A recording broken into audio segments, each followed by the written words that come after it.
Jakom mar AFC Leopards Dan Shikanda olero ni okomor gi duoko mar riwruok mataya dhule pacho ka FKF mane ochiwo kum ne klab no bang' johera mag AFC Leopards muojo tulo e alap ma Bukungu. Komiti mar FKF matayo chenro mag lig nomiyo klab mar Homeboys points 3 gi gonde 2 ka klab mar Leopards no ma points 3 ke points magiseyudo e season ni nikech tulo mane wuok e tugo mar lig kind klepe 2 go. Komiti no bende nong'ado ni Leopards biro chulo omenda mar thieth ne jakudh firimbi Michael Obuya mane yudo hinyruok ka klab no bende koro biro tugo tuke gi 4 mag dala maonge kod johera magi. Ingwe biro rakore gi klab mar KCB chienge soka Homeboys timo ikruok mar tugo gi Viga Bullets. It's unfair to hold them accountable for any unfortunate turn of events that we saw in Kakamega. In fact, the coach was trying to calm down the fans.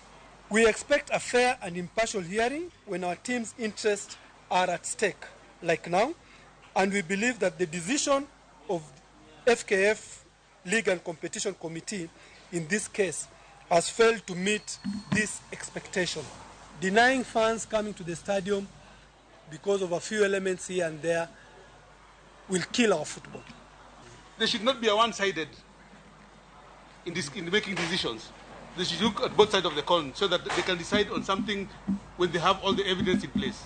Lakini hao wamechukua report ya Matchcom ile hawajashare na sisi, wamechukua report ya referee hawajashare na sisi na we make decision. They should call us on a round table, each of us to give a report so that at least to know where is the problem.